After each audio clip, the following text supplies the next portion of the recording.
Hi friends, welcome back to my channel. మీరు నా voice ఏంటనే తెలిసిపోతూ ఉంటుంది. కొంచెం హెల్త్ బాగాలేదని చెప్పి ఇది వచ్చేసి సాటర్డే బ్లాగ్ అండి. నాకు అస్తమానం హెల్త్ బాగాలేదని చెప్తే అస్సలు ఇష్టం ఉండదు, కానీ ఇప్పుడు తప్పట్లేదు. నా మార్నింగ్ అయితే నా పిల్లలకి నేను రవ్వ దోశ అయితే వేసి ఇచ్చానండి. మా బాబాయ్ అయితే వెన్న పోసిన మంచిగా మిక్సీ పెట్టి వెన్న తీయడానికి అయితే చాలా బాగా హెల్ప్ చేశాడు. నేనైతే వెన్నను కలెక్ట్ చేసుకుంటున్నాను గిన్నెలో. అట్లా అని అల్లరి చేయని పిల్లోడు అని అయితే చెప్పనండి. అల్లరికి అల్లరి.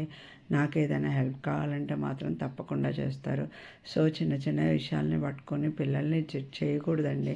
నాకు అది అస్సలు ఇష్టం ఉండదు. అల్లరి చేసినప్పుడు ఒకలాగా, హెల్ప్ చేసినప్పుడు ఒకలాగా కాదు. పిల్లలు అన్న తర్వాత అన్ని ఫేసెస్ ఉంటాయి. కాకపోతే ఓపికగా అన్నీ మనం ఫేస్ చేస్తూ ఉండాలి. ఇది చెప్పినంత ఈజీ మనకి లైవ్లో అయితే ఉండదు.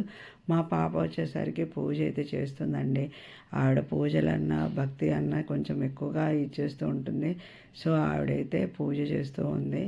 ఇట్లా పూజ కంప్లీట్ చేసుకున్న తర్వాత నాకు ఎంత బాగా హెల్ప్ చేసిన నా పిల్లలకి ఒక ఎమ్మీ బిర్యానీ అయితే ప్రిపేర్ చేసి ఇచ్చాయండి.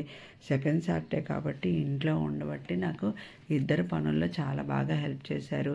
ఇది వచ్చేసరికి వెజ్ బిర్యానీ అండి. చాలా ఎమ్మీగా వచ్చింది. మీకు కావాలంటే కామెంట్ సెక్షన్లో కామెంట్ చేయండి. ఫుల్ రెసిపీ అయితే పోస్ట్ చేస్తాను. నేనైతే బుక్స్కి కవర్స్ అయితే నీట్గా వేసేసానండి.